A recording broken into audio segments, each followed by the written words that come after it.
Meu nome é Vanessa. Tudo isso começou no ano em que minha mãe morreu. Nós morávamos num lugar meio afastado de tudo, numa casa simples, de parede sem reboco e chão de cimento queimado. Éramos eu, minha irmã mais nova, Ingrid, e nosso irmão Cristiano, que já era um rapaz feito. Não éramos uma família de comercial de margarina, sempre grudada e sorrindo. Cada um tinha seu canto, suas manias, mas a gente se virava. Mamãe era o centro de tudo, a força que mantinha as paredes em pé, mesmo quando o vento soprava forte. A doença dela não chegou como uma tempestade, veio como uma garoa fina que primeiro só molha os ombros e quando você percebe, já está encharcado até os ossos. Começou com um cansaço que não passava, uma falta de vontade de levantar da cama. Depois a comida começou a não ter gosto. Ela emagreceu rápido. A pele, que sempre foi corada pelo sol do quintal, foi ficando de uma cor estranha, meio cinzenta, como papel velho. A levamos no posto de saúde da cidade vizinha umas 2 ou 3 vezes. O médico pedia exames, dava uns remédios para a dor, mas nunca encontrava nada de concreto. Ele mesmo parecia não entender. Lembro de ouvir ele falando baixo com o Cristiano, dizendo que os exames estavam normais, que talvez fosse coisa da cabeça dela. Mas a gente via, não era da cabeça dela. Havia algo errado, algo que os aparelhos não conseguiam medir. Em pouco mais de 4 meses, ela se foi. Numa tarde de terça-feira, em silêncio, na própria cama. A casa, que já era quieta, ficou muda. O luto tem um peso estranho. Não é só a saudade, é o espaço que a pessoa deixa, os sons que somem, o barulho da máquina de costura da minha mãe, a voz dela chamando a gente para dentro quando começava a escurecer. Tudo virou silêncio. Ingrid, que tinha acabado de fazer 7 anos, sentia mais que todos. Parou de brincar no quintal. Às vezes, eu a encontrava no quarto da mãe, só olhando para a cama vazia, como se esperasse que ela fosse aparecer de repente. Cristiano parecia um fantasma dentro da própria casa. Mal falava. Saía cedo para fazer uns bicos na vizinhança e voltava só de noite com os olhos fundos. Eu tentava puxar assunto, perguntar o que a gente ia fazer, como as coisas seriam. Ele só balançava a cabeça e dizia que ia dar um jeito. Mas eu via que não era só tristeza o que ele sentia. Havia medo no jeito como ele olhava para os cantos escuros da casa antes de dormir.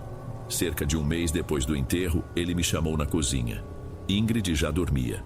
Ele estava sentado à mesa, com as mãos na cabeça, e nem me olhou quando começou a falar. Vanessa, não vai dar pra gente continuar aqui. A voz dele era baixa, quase um sussurro. Eu não consigo cuidar de vocês 2 sozinho. Não sei como fazer. Eu esperei sem saber o que responder. Ele finalmente levantou o rosto, e a cara dele era de puro desespero. Eu falei com a tia Cíntia, senti um baque. Tia Cíntia era a irmã da minha mãe, mas era como se não fosse. Mamãe quase nunca falava nela, e as poucas vezes que o nome dela surgia, a conversa morria com uma frase atravessada. A gente só a tinha visto umas 2 vezes na vida, em velórios de parentes distantes. Era uma mulher seca, de olhar duro, que não se misturava. Ela vai ficar com vocês por um tempo, ele continuou, atropelando as palavras. É um sítio pequeno, mas tem espaço. Eu vou para mais longe. Arrumei um trabalho numa fazenda grande. Assim que eu me ajeitar, eu mando dinheiro e depois eu venho buscar vocês. A promessa soou vazia. Era uma despedida, não um plano.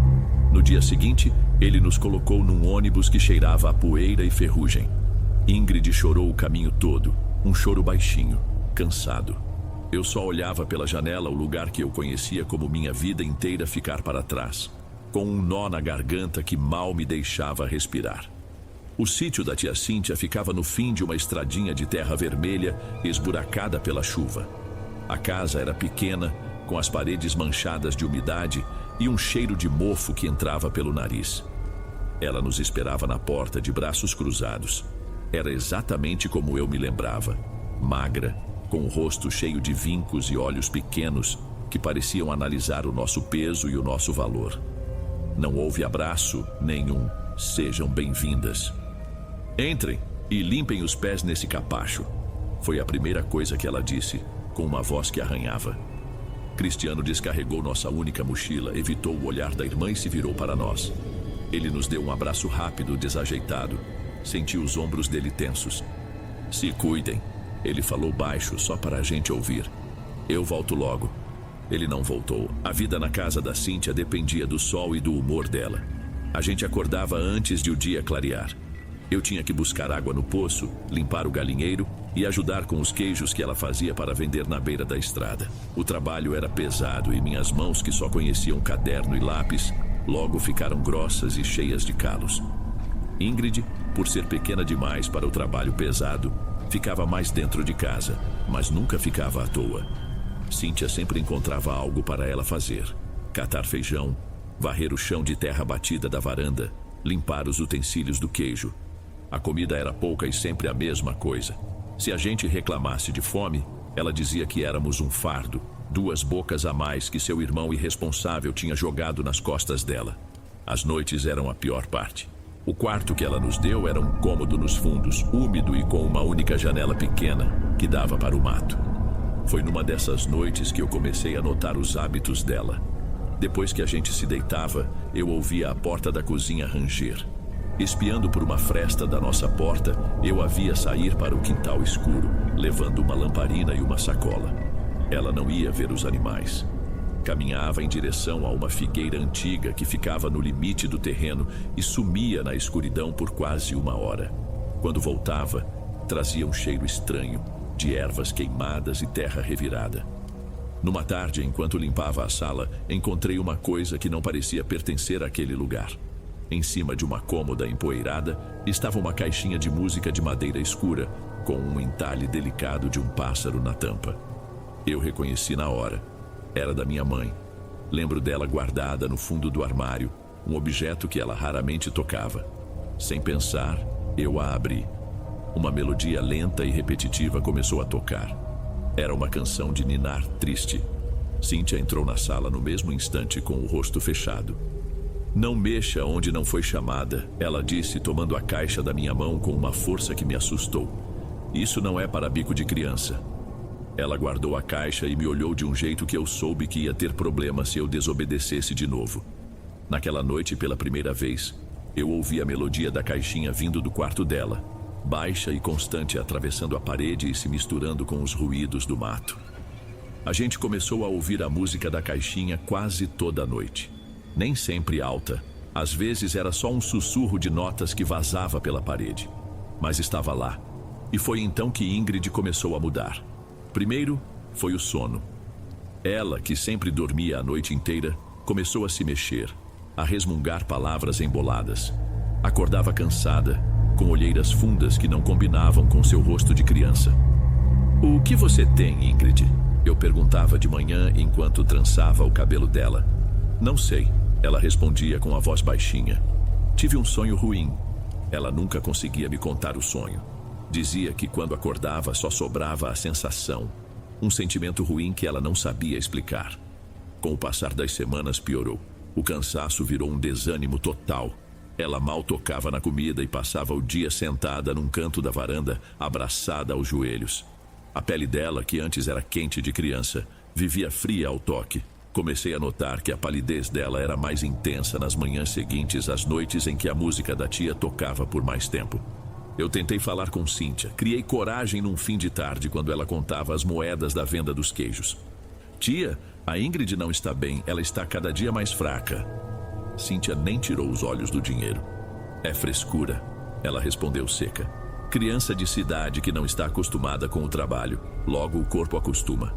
"Não é frescura", eu insisti, a voz tremendo um pouco. "Ela está diferente. Talvez se a gente levasse ela no posto." Ela parou de contar e me encarou com raiva. "Eu sei cuidar do que é meu e sei identificar manha de criança. Não se meta onde não é chamada e vá terminar de lavar a louça." Entendi que não havia ajuda ali, pelo contrário. Ali eu tive a certeza de que a culpa era dela numa noite de chuva forte. O vento batia nas telhas e a melodia da caixinha dessa vez parecia mais alta, mais clara, quase como se estivesse dentro do nosso quarto. Ingrid começou a chorar baixinho, dormindo. Um choro de dor. Eu a abracei, tentando acalmá-la, e senti seu corpo tremer. Na manhã seguinte, quando o sol apareceu, eu vi as marcas. No braço esquerdo dela, logo abaixo do ombro, Havia 5 manchas arroxeadas, perfeitamente alinhadas, como a marca de dedos que a seguraram com muita força durante a noite. Eram novas, não estavam ali no dia anterior. Olhei para as marcas, depois para o rosto pálido da minha irmã adormecida, e o medo que eu sentia virou outra coisa. Virou uma certeza absoluta de que eu precisava tirar a gente dali, ou Ingrid ia acabar como a minha mãe. O medo tem dessas coisas. Ele te deixa alerta. Passei a observar cada movimento de Cíntia, cada palavra, e passei a fingir. Fingia que não notava os olhares dela sobre Ingrid. Fingia que não ouvia a música que tocava quase toda a noite. Agia como a sobrinha obediente, trabalhadora, esperando por uma chance, qualquer brecha. A ajuda que eu precisava não veio de fora, veio de dentro, da forma mais estranha possível. Foi num sonho. Sonhei com a minha mãe. Não era um sonho bom, de saudade. Era um pesadelo que parecia de verdade. Eu estava no nosso antigo quarto, na casa onde crescemos, mas tudo estava escuro e frio. Minha mãe estava em pé, no canto do quarto, perto da janela. Ela não falava, apenas me olhava com uma cara de desespero, como se quisesse muito me avisar de alguma coisa. Ela levantou a mão, o braço trêmulo, e apontou na direção da minha cama. Olhei, mas não havia nada fora do lugar. Foi quando a melodia da caixinha começou a tocar, não vindo do quarto da tia, mas parecendo sair da própria madeira da minha cama. A cada nota arranhada, minha mãe se encolhia como se sentisse dor, o rosto se contorcendo de dor, mas sem sair som nenhum. Ela balançou a cabeça, um não mudo, olhando para o lugar de onde vinha o som. E então eu entendi. O perigo não era só a tia. O perigo era a melodia. A música dela era o que estava adoecendo a Ingrid. Acordei num pulo com o coração na boca. A primeira luz da manhã entrava pela fresta da janela. Sentei na cama e olhei para a minha irmã. Ela dormia, o peito subindo e descendo devagar, a pele quase transparente. Naquele momento a ficha caiu por completo. Não era só maldade ou implicância. Cíntia estava fazendo aquilo de propósito. Ela estava usando a caixinha da nossa mãe para machucar a gente, para tirar a vida da Ingrid aos poucos, da mesma forma que tinha tirado a vida da minha mãe. Eu não sabia o porquê, não entendia que tipo de ódio levaria alguém a fazer uma coisa dessas com uma criança. Mas naquele momento, o motivo não importava. O medo continuava, mas agora eu também sentia raiva. Uma raiva fria que me deu clareza. Não adiantava esperar por Cristiano. Não adiantava esperar que alguém viesse nos salvar. Éramos só nós duas. E eu ia tirar a minha irmã daquela casa, nem que fosse a última coisa que eu fizesse na vida. Levei 2 semanas para criar a oportunidade perfeita. Cíntia saía toda sexta-feira, bem cedo, para pegar o ônibus que ia para a cidade vizinha, onde ela vendia os queijos na feira. Era o único dia em que ela passava horas longe de casa. Na noite anterior, arrumei uma sacola de pano com o pouco que tínhamos, umas 2 trocas de roupa, um pedaço de pão duro que eu tinha guardado e a garrafa de água. A gente vai passear, eu menti para Ingrid para não assustá-la. Ela estava tão apática que nem questionou. Assim que ouvi o barulho do ônibus se afastando na estrada principal, peguei minha irmã pela mão e saí. Não olhei para trás. Corremos pela estradinha de terra, depois cortamos por um pasto para chegar mais rápido à estrada principal. Cada barulho de carro me fazia encolher. Meu coração estava a 1000 por hora. Conseguimos pegar uma carona na caçamba de uma caminhonete velha que nos deixou na rodoviária da cidadezinha onde Cristiano supostamente trabalhava. Não foi fácil achá-lo. Perguntei em armazéns, em depósitos, até que um senhor me indicou o alojamento de uma grande obra na saída da cidade. Encontramos ele no fim da tarde, chegando do trabalho, coberto de poeira de cimento. Quando ele nos viu, parou no lugar. O cansaço no rosto dele se transformou em choque e depois em pânico. "O que vocês estão fazendo aqui?" ele perguntou, olhando para os lados como se Cíntia pudesse aparecer ali. Eu não aguentei. Despejei tudo de uma vez. Falei do trabalho, da fome, das noites, da música. Puxei a manga da blusa de Ingrid e mostrei as marcas roxas que ainda estavam no braço dela.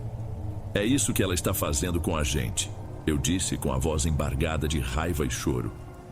A expressão do Cristiano se desfez. Ele sentou num meio-fio, colocou as mãos na cabeça e começou a chorar.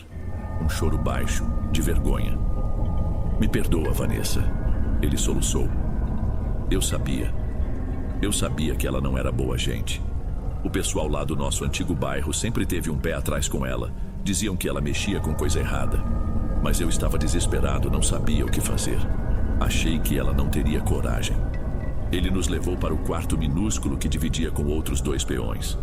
Por uma noite, uma única noite, eu respirei. Estávamos longe. Ingrid dormiu sem chorar e até comeu um pouco do pão com mortadela que Cristiano comprou para nós. Eu quase acreditei que tinha acabado. O alívio durou até a manhã seguinte. Quando abri a porta para sair, pisei em algo no batente de cimento. Olhei para baixo. Era um passarinho morto, um filhote que devia ter caído do ninho. Mas ele não estava simplesmente caído. As perninhas dele estavam amarradas com uma linha preta, e no meio do laço havia uma única pena escura, de urubu. Meu estômago revirou. Não era um acidente. Era um recado. Ela sabia onde a gente estava. Cristiano viu o passarinho e ficou pálido. Ele chutou o bicho para longe, com uma raiva que eu nunca tinha visto nele, e ficou olhando para a estrada, para o nada, por um longo tempo. Não adianta, ele disse, a voz rouca. Ela não vai largar do nosso pé. O desespero dele era diferente do meu. O meu medo era de bicho acuado. O dele era diferente, era um desespero pesado de culpa. Foi esse peso que o fez agir. Naquela mesma tarde, ele nos colocou num ônibus circular e fomos para um bairro na outra ponta da cidade, um lugar de ruas de terra e casas por terminar. Ele disse que um colega da obra tinha falado de uma senhora ali, uma tal de Dona Betânia, que entendia dessas coisas. A casa dela era a última da rua. Um barraco simples, mas com a parede pintada de um azul vivo e um jardim impecável na frente, cheio de vasos com pimenteiras, guiné e espada de São Jorge. Quem nos atendeu foi uma senhora negra de cabelos brancos presos num coque e um olhar que parecia saber tudo da vida da gente. Era ela. Entrem, disse Dona Betânia antes mesmo que a gente se apresentasse. Lá dentro o ar cheirava a ervas e café fresco.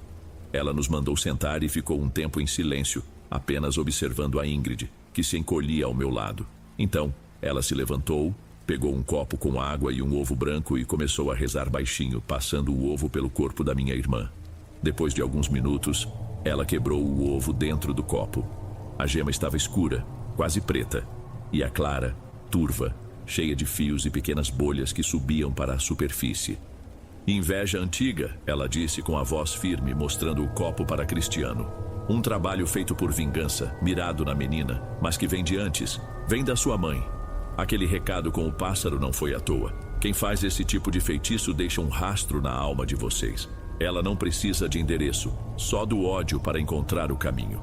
Ela nos contou o resto da história. Disse que via uma história de amargura, de um amor perdido. Que nossa tia Cíntia e nossa mãe tinham gostado do mesmo homem, muitos anos atrás, e que ele escolheu nossa mãe. A raiva que Cíntia guardou por anos tinha se transformado em veneno, e agora ela o derramava sobre nós. Tem um objeto na casa dela, continuou Dona Betânia olhando diretamente para mim. Uma coisa da sua mãe, que ela tomou para si. É nesse objeto que a força do mal está amarrada. Enquanto ele existir, ela terá poder sobre vocês. Não importa para onde fujam. A ligação precisa ser cortada. Mas como? Perguntou Cristiano. A gente não pode voltar lá. Vocês não, ela pode, disse a benzedeira, e ela olhou bem para mim de um jeito que me fez até sentar mais reta. O mal foi feito contra a linhagem da sua mãe. Só o sangue dela pode desfazê-lo. Você, menina, você tem que quebrar o objeto. Ela me explicou o que eu precisava fazer. Disse que eu teria que voltar, não para ficar, mas para destruir a caixinha de música. E tinha que ser numa noite de lua minguante, a lua que suga as energias, que leva as coisas embora. Senti um medo diferente. A ideia de voltar para aquele lugar, de entrar naquela casa de novo, era a coisa mais apavorante que eu já tinha imaginado. Mas ao olhar para o rosto cansado de Ingrid, eu soube que não tinha escolha. Aguardei uma semana que pareceu durar um ano até a lua minguante. Dona Betânia nos deu um saquinho de pano com sal grosso e umas folhas secas, que ela mandou eu carregar no bolso. Cristiano me levou de volta. O medo era tanto que ele mal conseguia me olhar. Ele me deixou na entrada da estradinha de terra e combinamos um ponto de encontro para dali a 2 horas. Toma cuidado, pelo amor de Deus, ele disse, a voz falhando. Vou tomar, respondi, mas o som da minha própria voz parecia vir de longe. Caminhar por aquela estrada de novo à noite foi uma das coisas mais difíceis que já fiz. Cada estalo de galho no mato, cada pio de coruja me fazia querer correr de volta. A casa estava escura, silenciosa. Dei a volta pelos fundos e forcei a janela do quarto em que dormíamos. Ela abriu com um rangido que soou como um grito na noite. Entrei, o mesmo cheiro de mofo e tristeza. Fui andando na ponta dos pés, o coração batendo descompassado. O chão de madeira gemia sob meus pés. Eu precisava ir até o quarto dela. A porta estava entreaberta. Espiei. A luz fraca da lua que entrava pela janela revelava a silhueta de Cíntia, sentada numa cadeira de balanço ao lado da cama. Ela não se mexia. Parecia estar dormindo, ou talvez só esperando no escuro. De repente ficou mais difícil respirar ali dentro. A caixa de música estava lá, em cima da cômoda, como um pequeno caixão de madeira. Eu sabia que só tinha uma chance. Prendi a respiração. Entrei no quarto devagar, passo por passo. Meus músculos tremiam. Cada centímetro parecia 1 quilômetro. Estiquei a mão, os dedos trêmulos, e peguei a caixinha. Era fria. No instante em que meus dedos a tocaram, os olhos de Cíntia se abriram no escuro. Ela não se moveu, não gritou. Apenas me encarou, e um sorriso lento e horrível apareceu no rosto dela. Ela sabia. O pânico me deu a força que faltava. Segurei a caixa com as 2 mãos, levantei acima da minha cabeça e a joguei no chão com toda a fúria que eu acumulei por meses. O som da madeira se partindo foi seco, violento. Por um segundo a melodia triste tocou. Uma única nota desafinada e longa, que morreu num estalo. Naquele exato momento, um vento frio entrou de repente no quarto, e Cíntia soltou um som rouco, vindo do fundo da garganta, como se todo o ar saísse dela de uma vez. Não esperei para ver mais nada. Corri, saí daquela casa, daquele terreno, daquela vida. Corri sem olhar para trás, com o som da madeira quebrando, ecoando na minha cabeça. Encontrei Cristiano no lugar combinado e nós sumimos dali antes do amanhecer. Ingrid começou a melhorar no dia seguinte. Primeiro veio a fome. Depois, as cores voltaram ao seu rosto. Em uma semana, ela já estava sorrindo de novo. Nós nos mudamos para longe, para um lugar onde ninguém conhecia nosso passado. Nunca mais ouvimos falar de tia Cíntia. Hoje sou adulta, Ingrid está bem, casada, construímos uma vida. Mas a cicatriz ficou. Às vezes, quando o silêncio da noite é muito profundo, eu ainda consigo ouvir aquela única nota desafinada da caixinha se quebrando. É um som que não me assusta mais, é o som de quando eu consegui escapar. Mas por Deus, como eu queria nunca ter precisado ouvi-lo.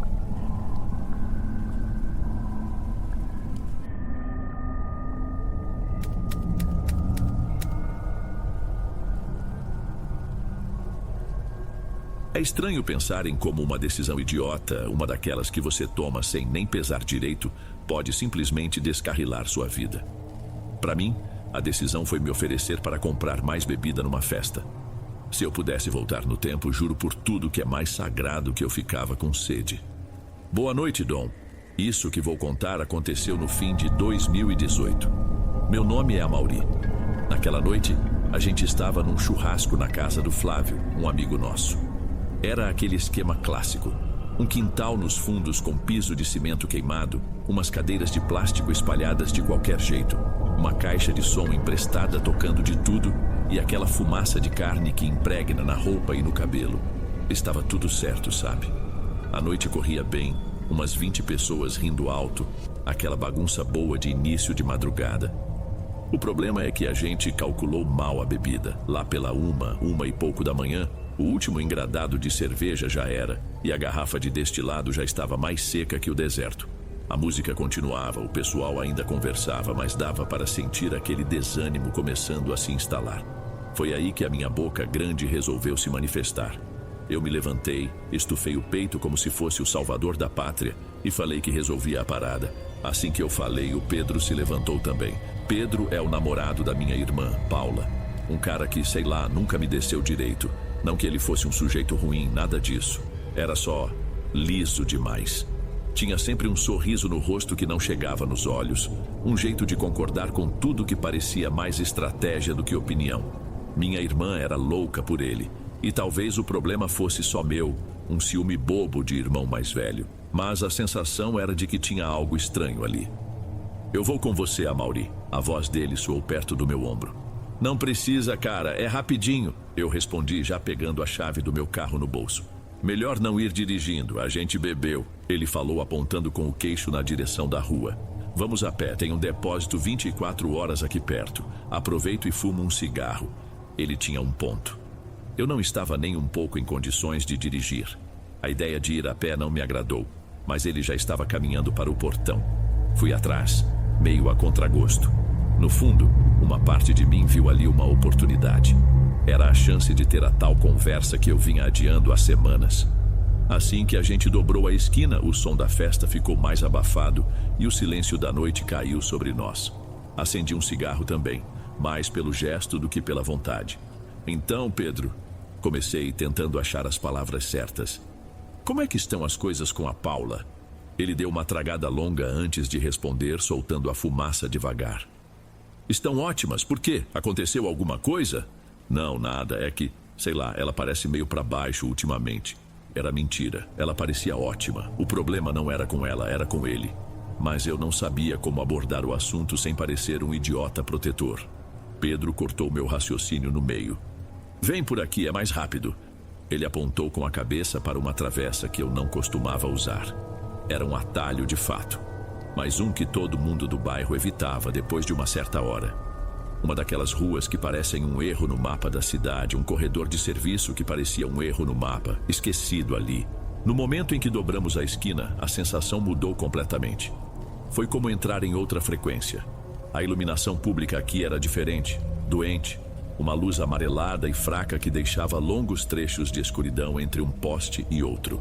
De um lado, o muro altíssimo e sem fim de uma escola estadual, todo manchado por linhas escuras de umidade e coberto por camadas de pichações sobrepostas, tão antigas que já não formavam palavra nenhuma. Do outro, a lateral cega de um conjunto de galpões industriais que pareciam abandonados há décadas. As janelas eram buracos negros, algumas quebradas, outras tapadas com placas de metal que a ferrugem já tinha começado a comer. O cheiro que subia do chão era uma mistura esquisita de motor a diesel com mofo, aquele odor de porão que nunca vê o sol. O asfalto era irregular, cheio de remendos mal feitos e com poças estagnadas de um óleo escuro perto do meio-fio. E no meio do caminho estavam as carcaças de umas 3 ou 4 carretas velhas. Pareciam esqueletos de bichos gigantes, sem os pneus, apoiadas em tocos de madeira podre. A sombra delas era longa, torta, e parecia se mexer sozinha com o vento que corria por aquele corredor. Qualquer vontade de continuar a minha conversa atravessada com o Pedro morreu ali. O lugar tinha um silêncio que pressionava, sabe? Não era só ausência de som. Era algo mais ativo, um silêncio pesado e que fazia você prender a respiração, aguçando os ouvidos para cada ruído mínimo. O som áspero dos nossos próprios passos, o zumbido elétrico de um dos postes, o farfalhar de um saco plástico que o vento arrastava pela calçada, como se fosse um bicho. A gente começou a andar mais rápido sem combinar nada. O corpo simplesmente entende que certos lugares não são para ficar. Todo o efeito do álcool que eu sentia passou na hora. Fiquei sóbrio de repente. Eu enfiei as mãos nos bolsos da blusa, encolhi os ombros, uma reação instintiva de tentar se proteger de algo que eu nem via. Já estávamos na metade da rua, no trecho mais isolado e escuro, quando Pedro parou de repente, fincando os pés no chão.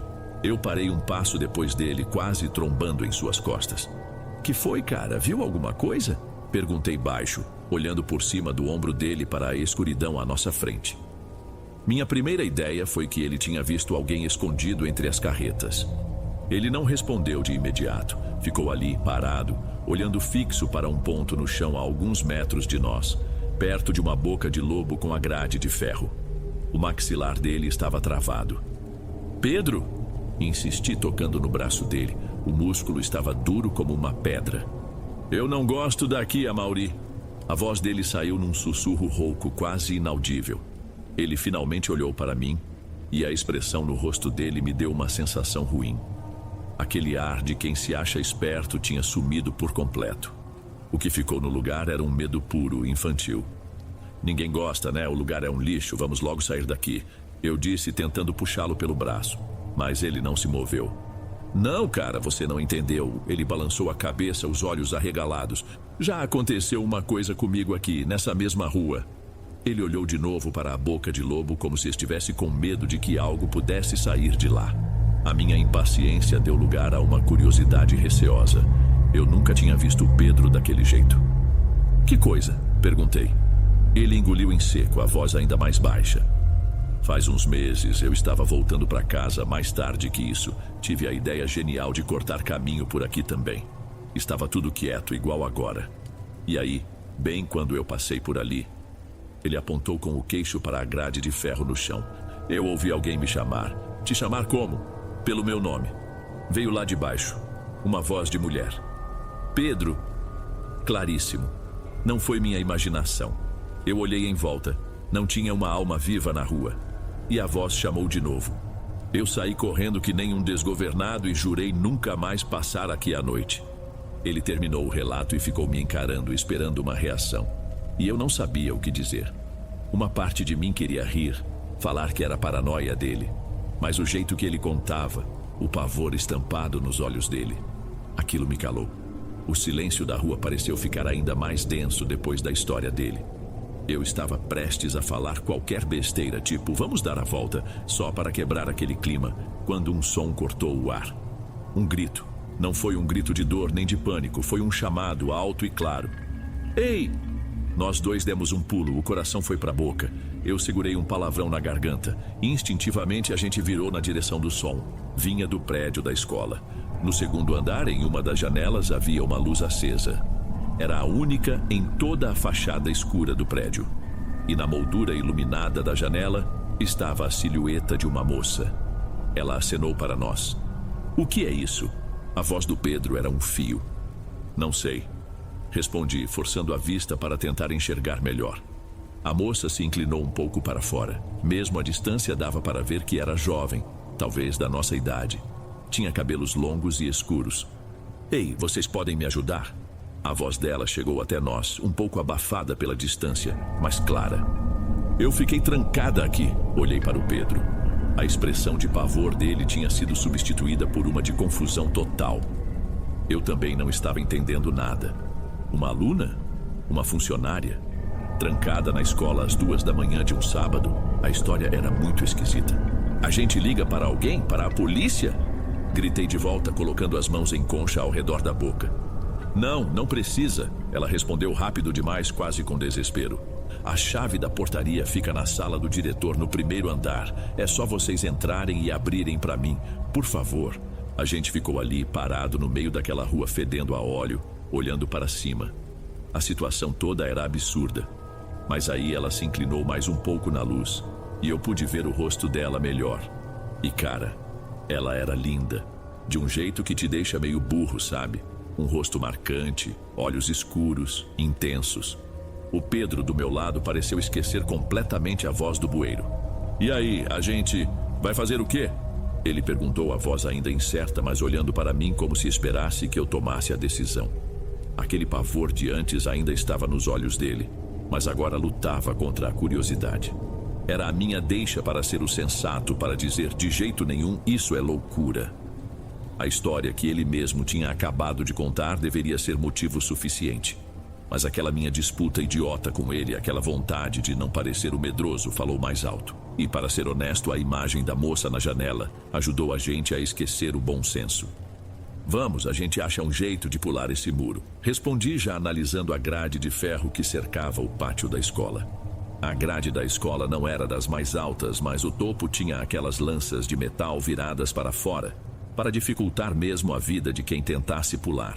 Achamos um ponto onde uma das lanças estava torta para o lado, criando um vão. Eu vou primeiro, te dou um apoio. Falei, mais para me convencer da minha própria coragem do que para realmente ajudar. Me agarrei no metal frio, encontrei apoio para os pés na própria estrutura e fui subindo. O metal rangia baixo a cada movimento que eu fazia. Lá em cima, passei uma perna de cada vez com todo o cuidado, sentindo a ponta de uma das lanças arranhar a barra da minha calça. Pulei para o lado de dentro, caindo meio sem jeito na grama seca do pátio. O baque surdo do meu corpo no chão pareceu fazer um barulho enorme. Fiz um sinal para o Pedro. Ele era um pouco mais pesado, mas conseguiu subir. Na hora de descer, a blusa dele enroscou numa das pontas. Ele soltou um xingamento baixo, se sacudindo para se soltar. O barulho do tecido rasgando pareceu alto demais naquele silêncio todo. Quando nós dois estávamos finalmente do lado de dentro, ficamos parados por um instante, apenas olhando em volta. Estar ali era estranho. Um pátio de escola à noite é um dos lugares mais deprimentes que existem. As tabelas de basquete eram só aros vazios contra o céu nublado. As marcações de amarelinha pintadas no chão pareciam rabiscos de um povo que desapareceu. O silêncio era tão completo que eu conseguia ouvir a minha própria respiração. E agora? Pedro sussurrou e o som me deu um calafrio. A gente olhou para o prédio principal.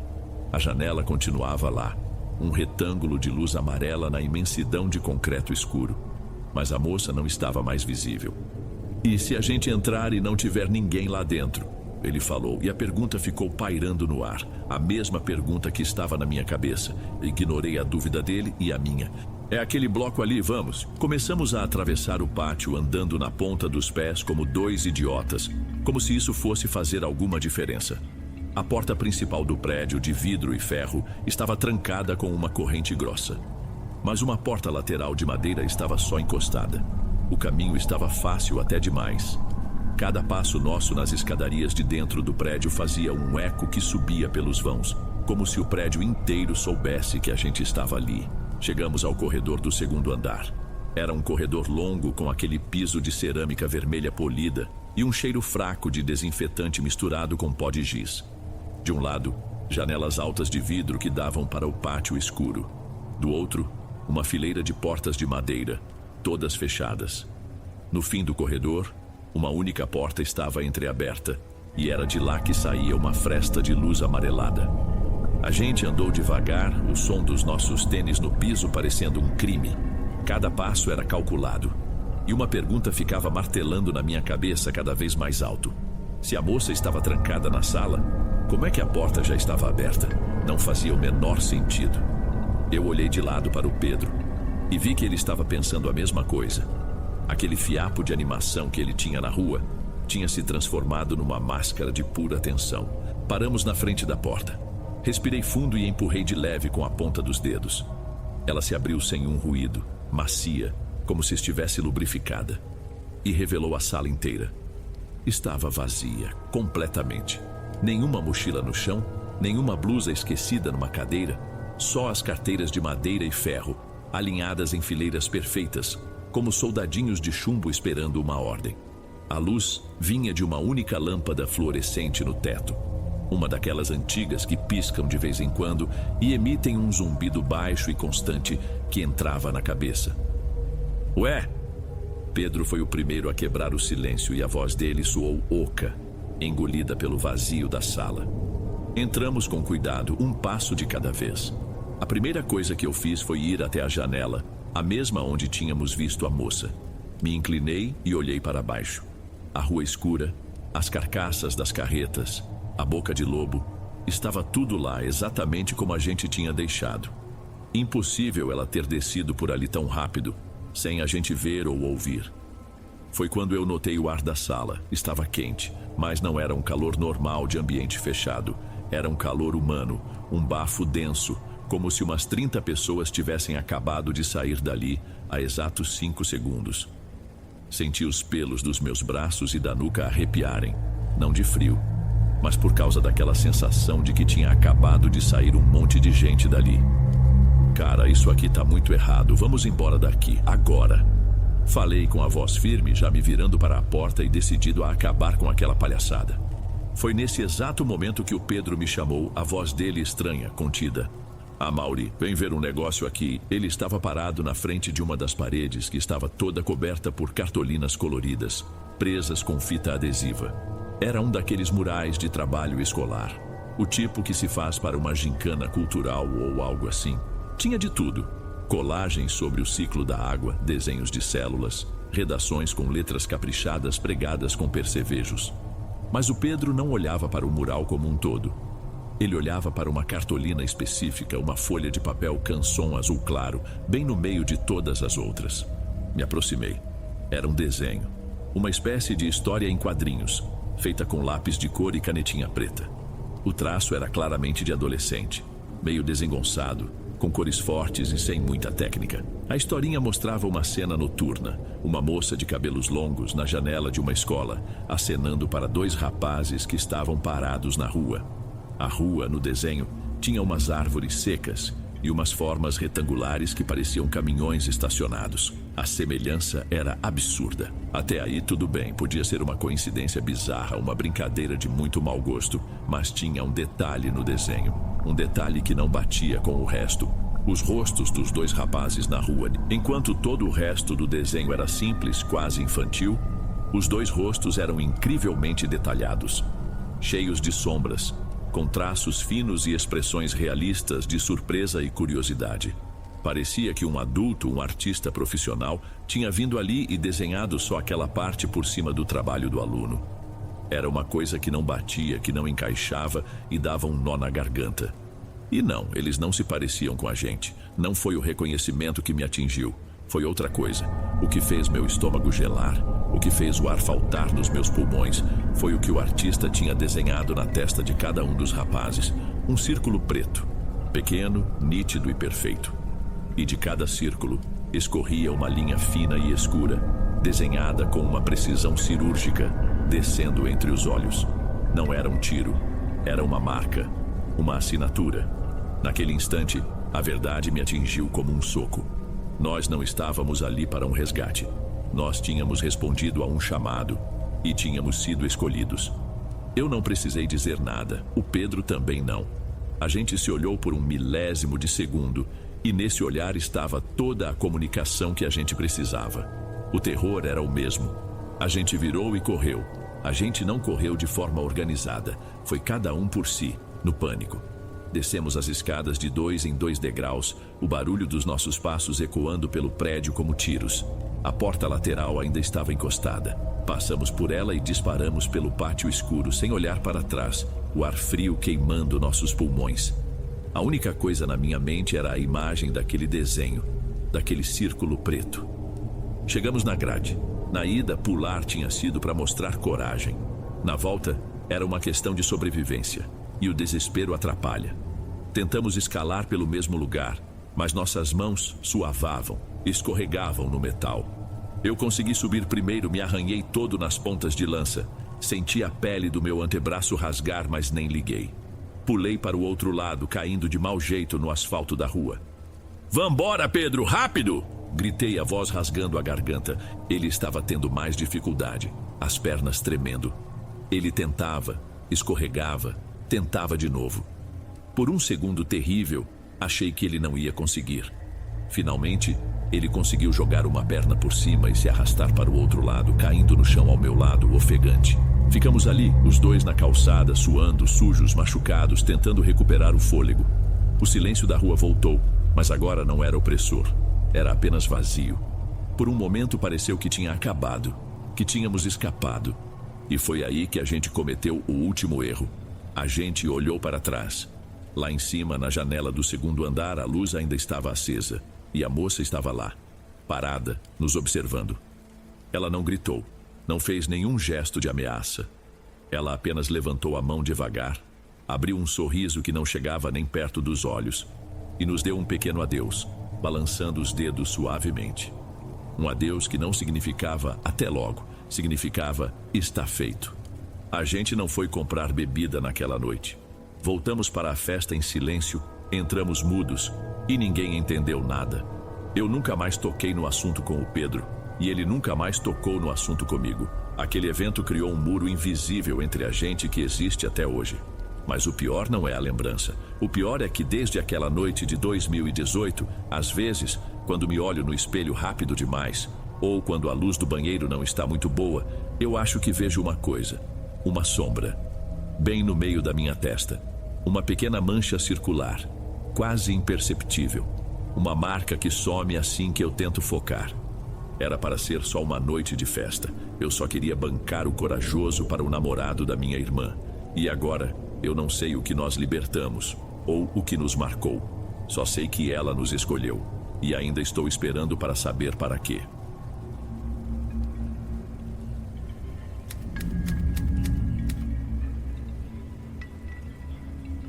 Tem barulho que a gente aprende a ignorar. O ronco do motor, o zunido do vento na janela, o pneu comendo asfalto. Para mim, isso tudo é quase silêncio. É a trilha sonora da minha vida. Mas existe outro tipo de barulho. Um que entra pelo ouvido, gruda na cabeça e nunca mais sai. É desse que eu preciso falar. Meu nome é Silas e eu vivo dentro de um caminhão. Não reclamo, não. A cabine é minha casa e a estrada, meu quintal. Já faz uns bons anos que eu rodo por esse país de ponta a ponta, transportando de tudo um pouco. É um trampo solitário, mas eu me ajeitei nele. A gente aprende a gostar da própria companhia. Naquela época, em agosto de 2020, o mundo todo tinha parado. Menos a gente. As estradas estavam mais vazias, os postos de beira de estrada fechados, com as cadeiras empilhadas no escuro. Era uma solidão diferente, mais pesada. Parecia que só eu estava vivo naquele deserto de asfalto. Mas eu não podia parar. Cada frete, cada quilômetro rodado tinha um destino certo. Não era para comprar luxo ou juntar para ter meu próprio bruto, nada disso. A grana ia toda para garantir que a minha mãe, lá no interior, tivesse o tratamento que precisava. Então, para mim, não tinha tempo ruim, nem cansaço que vencesse. Era ligar o motor e ir, engolir a saudade, tomar o café amargo da garrafa térmica e focar no horizonte. A responsabilidade pesava mais que qualquer carga que eu já tinha levado. A viagem daquela vez começava num porto, um daqueles lugares gigantescos que cheiram a ferrugem e a maresia e onde tudo parece se mover em câmera lenta. Por conta de toda a burocracia da pandemia, a liberação da carga atrasou quase um dia inteiro. Tentei dormir um pouco na beliche, mas não adiantou. O barulho de guindastes e o apito dos navios não davam trégua. Era um cansaço que já começava antes mesmo da jornada. Foi só no começo da noite que finalmente trouxeram a minha carga.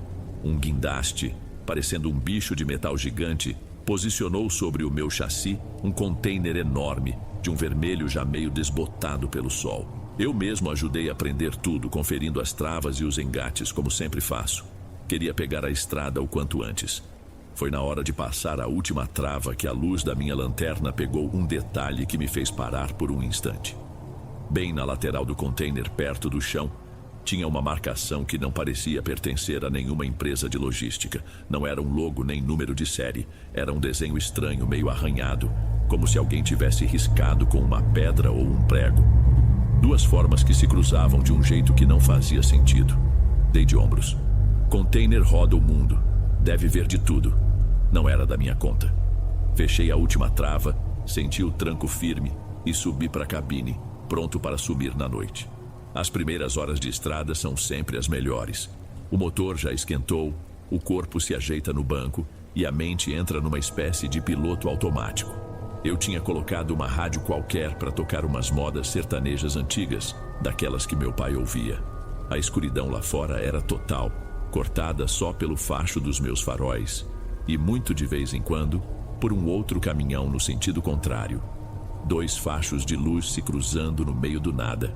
Eu estava tranquilo pensando na vida, na minha mãe, calculando mentalmente quanto tempo levaria para chegar, quando ouvi. Foi uma única pancada, surda e metálica. Não foi alta, mas veio de um lugar que não devia. Parecia ter vindo de logo atrás da cabine. Meu primeiro pensamento foi que alguma coisa tinha caído na beliche. Uma ferramenta, a garrafa de café. Baixei o volume do rádio na mesma hora. O silêncio que ficou foi preenchido apenas pelo som grave do motor. Fiquei imóvel, só os olhos se movendo, tentando captar qualquer outra coisa. Nada. Esperei alguns segundos que pareceram minutos. O silêncio continuou. Tentei me convencer. Devia ser a carga. Um dos caixotes lá dentro deve ter se deslocado com alguma trepidação do asfalto. Mas o som não parecia ter vindo tão de longe. Parecia mais próximo. A sensação era esquisita, como ouvir um estalo dentro de casa no meio da noite e não saber se foi o vento ou se tem alguém na sala. Aumentei a música de novo, um pouco mais alto que antes, numa tentativa boba de apagar o que eu tinha ouvido. Mas não adiantou. A pulga já estava atrás da orelha. A cada quilômetro que eu avançava, a estrada parecia mais deserta e a escuridão do lado de fora mais fechada. E sem que eu quisesse, a imagem daquele rabisco estranho na lateral do container vermelho voltou à minha cabeça. Um detalhe besta, mas que naquele momento parecia uma peça solta numa coisa que não fazia sentido.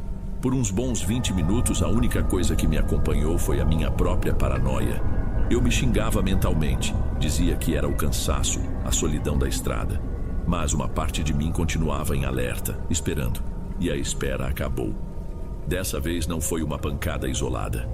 Foram várias, rápidas e desesperadas, como se alguém batesse com as mãos espalmadas contra a parede de metal. Um som oco e urgente que até me faltou o ar. E logo em seguida, por cima do barulho do motor, eu ouvi uma coisa que me travou inteiro. Um gelo que nenhum frio de serra jamais me deu. Um choro. Não era alto, era abafado pela distância e pelo metal, mas não havia como confundir. Era o som de uma pessoa chorando. Um lamento baixo, sofrido. Senti o coração dar um solavanco. Uma batida errada que pareceu sacudir meu corpo inteiro. Minhas mãos se agarraram ao volante com uma força que fez os nós dos dedos ficarem brancos. O suor começou a brotar na minha testa, na minha nuca. A cabine, que era meu refúgio, de repente pareceu uma armadilha.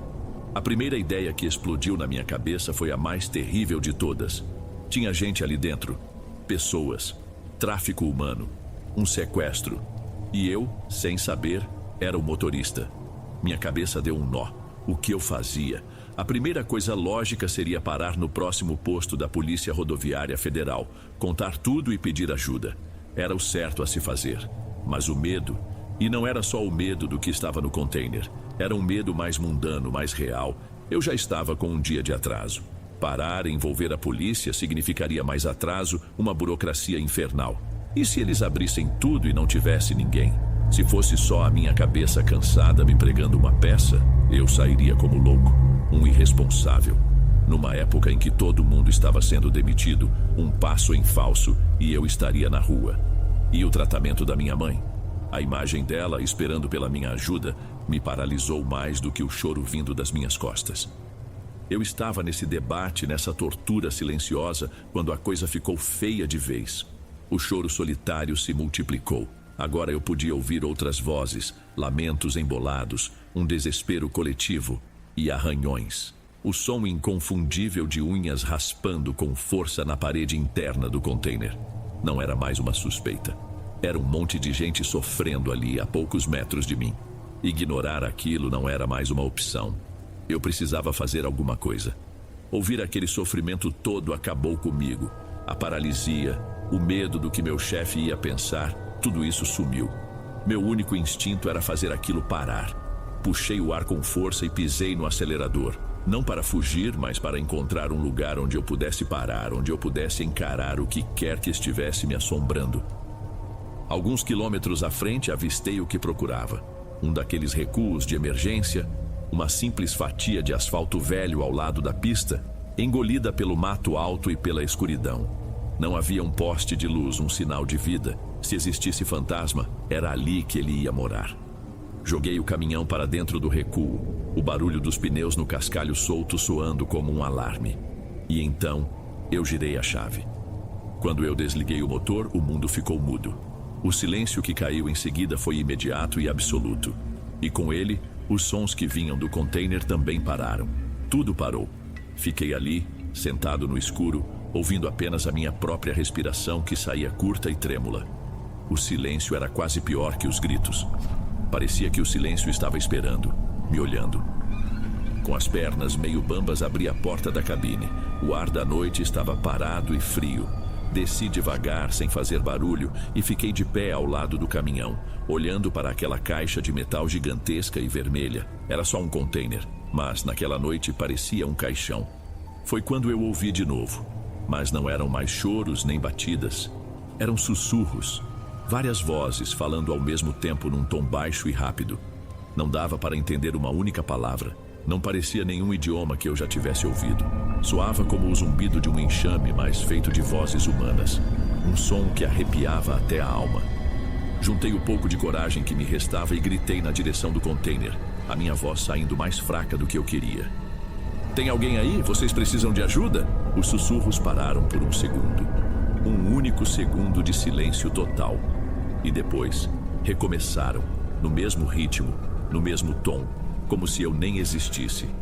Como se a minha pergunta fosse tão insignificante quanto o barulho de um grilo. Aquilo foi a gota d'água. Eu ia abrir aquela porta. Voltei para a cabine num pulo, o coração batendo descompassado no peito. Peguei meu celular e as chaves que abriam as travas do container. Cada passo que eu dava na direção da traseira do caminhão parecia pesado, como se eu estivesse andando no fundo do mar. A adrenalina era tanta que eu mal sentia o frio da noite. Abrir um container não é como abrir uma porta, é um processo. São várias travas de segurança, alavancas pesadas que exigem força. Liguei a lanterna do celular e a apoiei de um jeito que iluminasse o que eu estava fazendo. O primeiro trinco que eu soltei fez um estalo metálico que cortou a noite e pareceu ecoar pelo mato ao redor. Um de cada vez fui soltando os outros. O suor escorria pelo meu rosto e minha respiração saía em nuvens de vapor. Eu estava focado. Não pensava em mais nada além de girar aquelas alavancas e descobrir o que tinha ali. Finalmente a última trava cedeu. Com um esforço desgraçado, eu puxei a pesada porta direita. Ela rangeu ao se abrir, revelando a escuridão lá dentro. Apontei a luz do celular para o interior, esperando ver qualquer coisa. Pessoas amontoadas, um espaço vazio, algo. O que eu vi foi uma parede. Uma parede sólida de caixas de papelão e madeira, empilhadas de forma tão perfeita e compacta que não havia o menor vão entre elas. Do chão ao teto, de um lado ao outro. Não cabia nenhum braço ali no meio, quanto mais um grupo de pessoas. Minha mente deu um nó, não podia ser, eles tinham que estar ali. Talvez atrás da primeira fileira de caixas. Naquele desespero, eu tinha certeza. Me apoiei na primeira caixa que vi e empurrei com toda a minha força.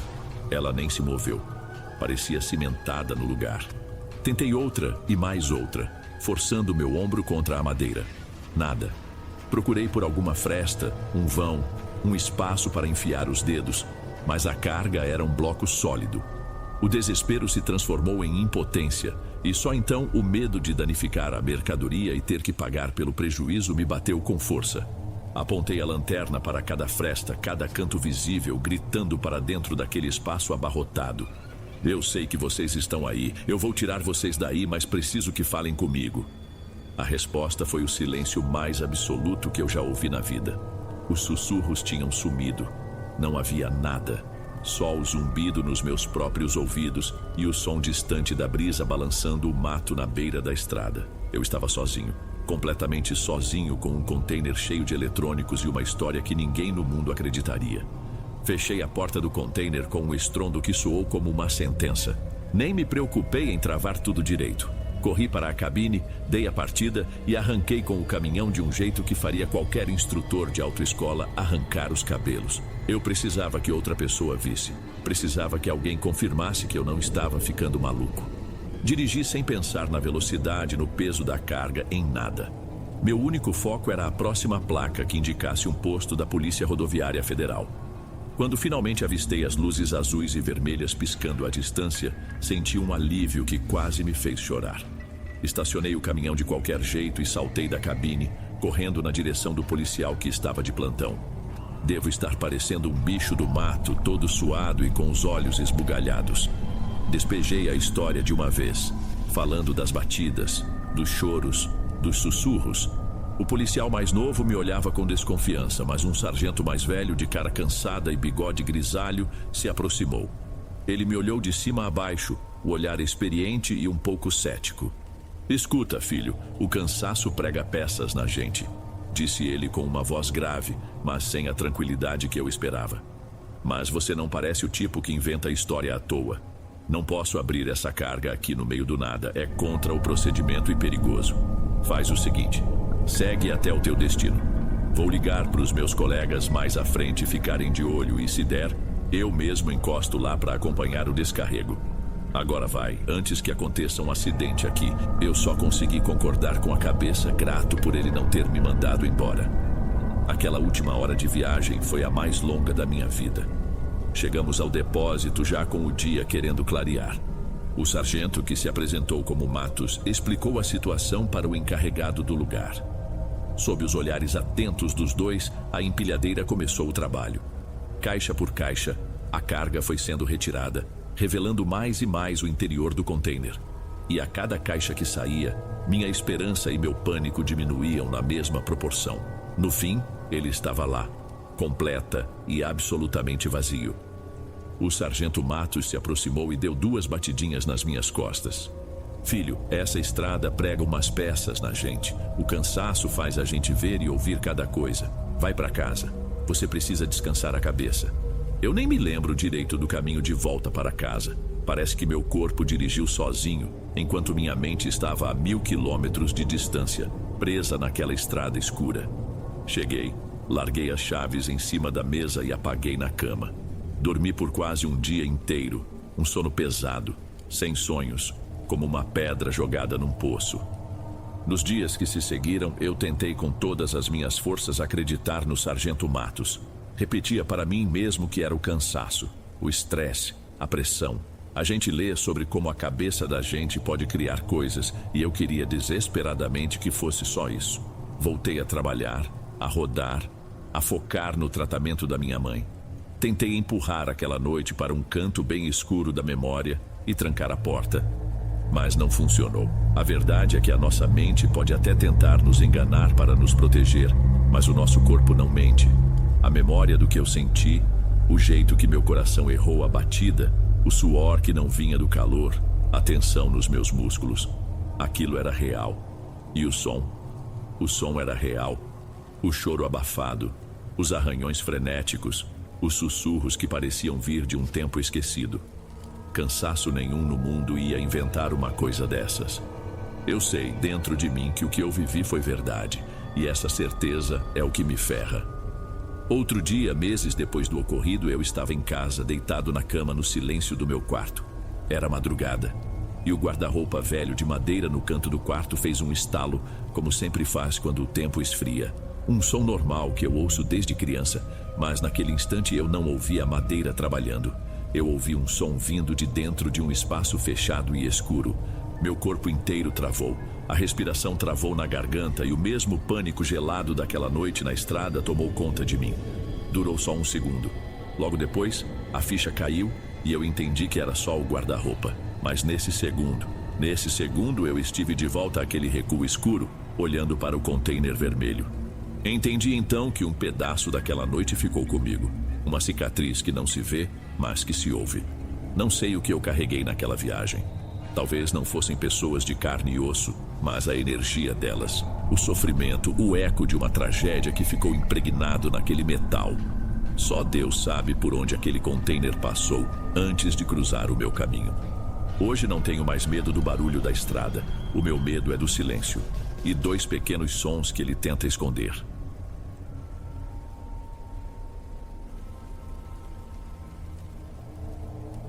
Ei pessoal, obrigado por ouvirem. Clique no sininho de notificações para ser alertado de todas as futuras narrações. Lanço vídeos novos todos os dias por aqui. Espero te ver nos próximos. Agora na tela vou deixar outros 2 bons vídeos que sei que irão gostar. Te vejo por lá.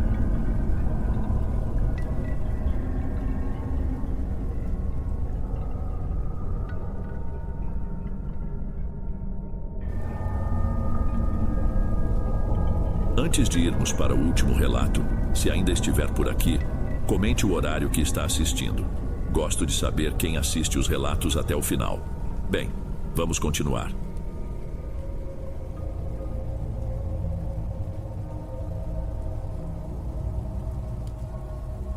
Antes de irmos para o próximo relato, se você é novo por aqui, não se esqueça de se inscrever no canal e ativar o sininho para receber as próximas histórias.